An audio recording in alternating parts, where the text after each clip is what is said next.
on aura assisté depuis le référendum de 95, et ça s'est accéléré dès que les libéraux ont pris le pouvoir, c'est la mise en place de l'idéologie du déclin. Okay? Le Québec est en déclin. On va essentiellement instrumentaliser 3 grands thèmes. Je pourrais les détailler, là, on va passer vite, mais 3 thèmes mensongers sur toute la ligne. Le premier, bien sûr, c'est la démographie. Ah, ça, c'est l'épouvantail par excellence. Rappelez-vous, on nous annonçait que le Québec allait, à partir de 2030, se mettre à décliner très, très rapidement. C'est tout juste si on ne nous disait pas en manchette de la presse qu'on passait sur la liste des espèces menacées. Hein?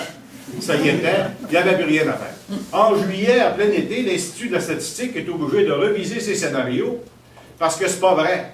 C'est pas vrai du tout. Le Québec va continuer de le croire. Sa démographie se redresse. Légèrement, mais elle se redresse. Et pourquoi elle se redresse? Parce que les programmes de congés parentaux, la structure de services de garde marchent, donnent des résultats. Alors évidemment, ça n'a pas été long qu'il y a quelqu'un qui a trouvé que ça nous coûtait trop cher. Hein? Il faudrait qu'on arrête ça. Là. Alors, donc ça, le déclin. Le vieillissement. Alors, c'est pas compliqué. Là, on est rendu un centre d'accueil à ciel ouvert. Hein? Le Québec est épouvantablement vieillissant. On ne pourra plus rien faire. On va se retrouver à se chamailler pour trouver les jeunes, pour pousser nos grands-bas. Or, écoutez, quand les démographes sont morts de rire, eux autres, quand on regarde la pyramide des âges et le ratio des personnes âgées dans la population totale, le Québec est la société du monde développé la plus jeune. On est au 38e rang quand on s'examine et qu'on se compare. Okay? Le Québec est à 14 et des poussières %. La Suède est autour de 16, l'Allemagne est presque 20. Vous n'entendez pas le bulletin de nouvelles s'ouvrir à tous les jours pour dire que l'Allemagne est au bord de on ne sait trop quoi. Bien, ça marche au Québec. Autre volet de l'épouvantail démographique, la pénurie de main-d'œuvre. Alors, vraiment, là, la pénurie de main-d'œuvre, c'est effrayant. C'est effrayant, on est menacé, notre économie va s'effondrer. Or, on sait, par exemple, que si simplement on redressait le solde migratoire, il n'y aurait pas de pénurie. On sait en plus que si on permettait une augmentation de la participation des 55 ans et plus au marché du travail, on n'aurait pas de pénurie de main-d'œuvre. Notre problème ici, c'est que les gens prennent leur retraite trop de bonheur. Donc, il y a des bonnes raisons pour le faire, ça c'est un autre débat. Mais, alors, la pénurie de main-d'œuvre, ah non, c'est pas vrai. C'est pas vrai. Évidemment, il y a des gens qui ont intérêt à nous dire que notre insécurité économique va être terrible, terrible. Le Québec a le taux d'activité, c'est-à-dire le taux de participation des gens au marché du travail le plus élevé d'Amérique du Nord. Okay? Il se trouve encore un Lucien Bouchard dire qu'on ne travaille pas assez. Absurde. Complètement absurde, mais ça marche. Le deuxième front, évidemment, après la démographie, c'est l'immigration. On est tellement un peuple moribond que notre avenir dépend de l'immigration. Alors là, on a proféré, et ça se dit tous les jours, là, des énormités là-dessus. Sans l'immigration, on ne peut pas capable de contrer le vieillissement. Alors ça, vraiment, là, arithmétique 101. Hein? Il rentre 0,4%.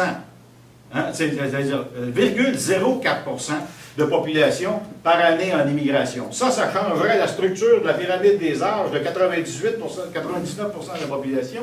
C'est impossible. Bon, mais ça marche. On nous martèle ça.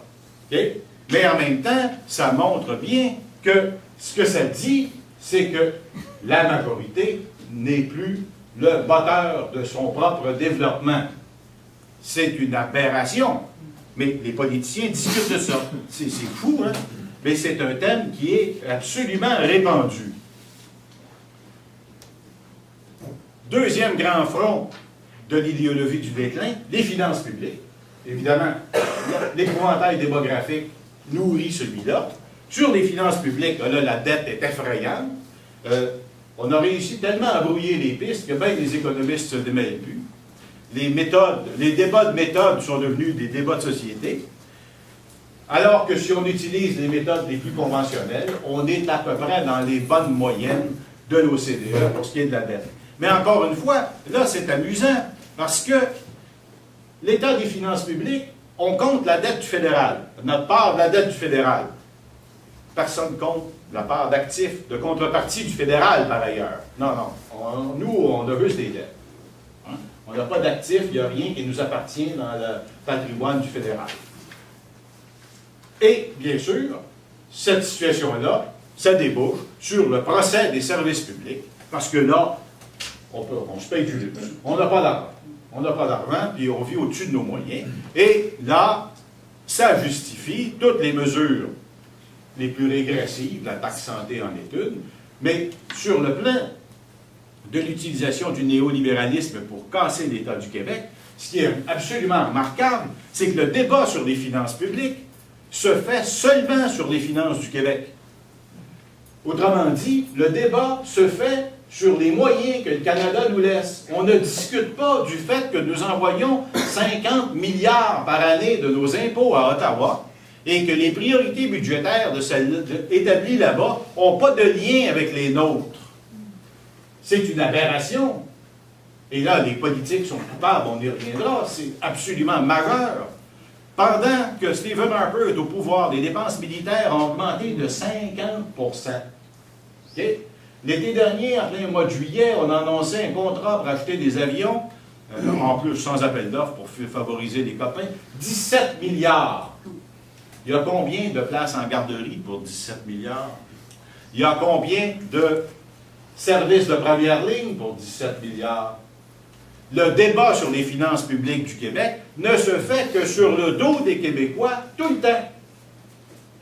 On va payer on va demander aux jeunes de payer pour l'université. Et Ottawa a donné 10 milliards pour sauver l'industrie automobile de l'Ontario.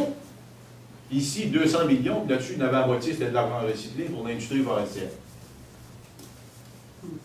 Et on va s'étonner que le Québec a des difficultés à boucler son budget.